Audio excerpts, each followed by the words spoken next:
Joe Buck, who has he's calling them quarantine calls with Joe Buck. Fans are submitting videos on Twitter, and he does play-by-play for as long as they promise a pledge to a donation, a cause during the quarantine. How's that going, by the way, Joe? Well, Colin, at last check, the total number of views is approaching 7 million, which I just can't even get my head around because it was something that was started so innocently. And if you had told me when I did my first one that, I don't know, 100,000 people somehow, some way saw it, I would have freaked out. So I guess the lesson here, there's a couple of lessons. One, people are starved for anything that appears like first-run programming or sports programming. Two, if you start it kind of organically and you don't have grand plans going in, you can be surprised and probably do things that you didn't think were imaginable. And I think three is the lesson for me is the internet, social media, Twitter can actually be nice, which I didn't really realize was a possibility. So I'm learning a lot during this quarantine. Yeah, it's it's funny. I had Mark Cuban on earlier, and Cuban's one of those guys. He's a problem solver, and I think if I had to identify people that I've always been attracted to or I like curious people who are optimistic and solve stuff. I'm not into mopers and the panickers, and sometimes I have no idea how this turns out, but we overcome stuff. I do think there's a psychological concern for people jammed into an apartment with 5 or 6 kids. I do think sports plays a role. You're often the lead voice in that role. Where do you land on all that stuff? No, I agree with you totally. I think so many times, we certainly, at least I don't assume that everybody's a sports fan. And I know that there are plenty out there that kind of turn their nose up at it and don't really get it or get into it. But I do believe that at times like this, when it's gone, you realize how big a part of American life sports really are. Yeah. And even for the casual fan, heck, even for the non-fan, like passing through a room and knowing that a game is on, now that would seem so comforting. And it takes me back to 9/11. My dad did this poem on the field at Busch Stadium when baseball resumed, and it touched a lot of notes. I think it connected with a lot of people that were watching either in the stadium or on television or on replays. It was all over SportsCenter that night. Piazza hit a big home run for the Mets, and it was like all of a sudden, man, American life was kind of back. And whether you're a baseball fan or not, it's just a part of what we kind of do. And so when it's gone, it's like, now what? And when people say to me, how much do you miss calling games?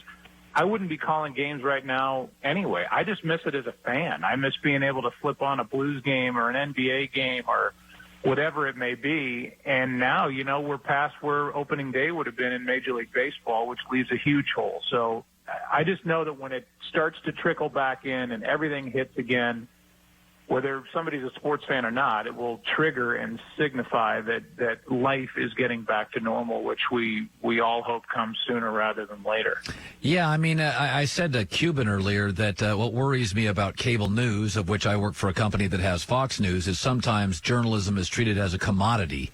It becomes very political. I'm for this guy. I'm supporting that guy. I'm attacking this guy. Sports in a world that's increasingly divided is really a uniter. Everybody's got a favorite team, and my sister didn't like sports, and Russell Wilson arrives in Seattle, and she's got Russell Wilson beer mugs, and and I'm like, wow. Me and my sister, who we were 5-6 years different. She was out of high school by the time I was in it. It was a real connector for us. Sunday she's texting me and freaking out. And like you, I do think sports. Go back to 9/11 if you can. You talked about your father. Do you remember doing games right after 9/11, you personally? Absolutely. Well, yeah, I mean, I could do a seminar on that. I remember driving down to Busch Stadium from my home, and it was about a 15-minute drive. And I don't know how long the exact layoff was after 9/11. I think it was 6 days possibly. And we all went back down to the stadium. And I remember driving down thinking, God, we're all so vulnerable in this big stadium. We had such different thoughts right on the backside of that tragic day. And I remember talking to my dad up at the press box level in Busch Stadium, and he was in the throes of Parkinson's and diabetes, and he had a pacemaker, and he wasn't that strong, and he was an easy cry. And when he would get emotional, his Parkinson's would really kick in. And I knew he was about to go down to the field, hold a poem in his hand that he had written because he was so pissed off, and deliver it on the microphone to the stadium and on television. And I said, Dad, you can't do this. And he said, what are you talking about? I said, you're going to cry. And he said, I will not cry. And I said, Dad, you're going to cry. And if you cry, it could get ugly. And he grabbed me kind of by the chin, and he pointed in my face, and he said, I will not cry. And he said, I'll bet you $100 I don't cry. And he went down there and delivered that poem. And of the two of us, I was the one that was crying. Yeah. And he plowed through it. And he came up and stuck his hand out to me like I was going to pay him $100. And I slapped his hand, like gave him a high five or a low five, and just walked back into my booth. He walked into his booth, and we never talked about it again. So he died with me owing him $100. Well, it's an amazing story, and it's an amazing relationship. I for guys my age, I grew up with Jack Buck and Vince Scully were baseball guys, and then Monday Night Football, and then I get Joe Buck and work with him. You're a good dude. I will say this. You've done some Brady games. Primarily CBS does the Brady games, but you've done a handful through the years. What was your kind of reaction to Tom Brady to the Tampa Bay Buccaneers? It was kind of like Christmas for us at Fox. I mean, to me, and you think about the bigger picture a lot more than I do, but somebody asked me this the other day, and I think it instantly added another team to the national must-watch list.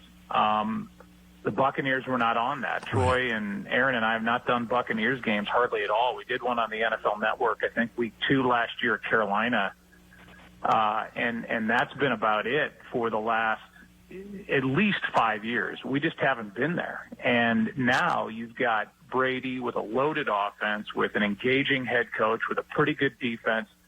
That's at least, whether they win, lose, or draw, watching Tom Brady is going to be fascinating in a Buccaneers uniform. It's a big loss for the AFC, certainly a big loss for the Patriots. I don't know where they go. They still obviously have Belichick, so they'll still be good, and they'll still be a team that you're going to want to watch on a national level. But this is one of the mega superstars that we've had come along in sports over the last 20 years, maybe more, and now he's in Florida. So, I mean, the whole NFC South is, I think, a lot more dynamic because of that, because of Bridgewater, because of who the Saints have added, because of the changes the Falcons have made, and where we've gone seemingly years where we do 1 or 2 NFC South games at the most. Even when they end up in championship games, it's like, man, we've hardly seen the Panthers, or man, we've hardly seen the Falcons. And now I have a feeling we're going to be pointed to the Southeast quite a bit in 2020 whenever we get back to work. A real conversation that we all have to have now. LeBron discussed it yesterday. Mark Cuban on my show.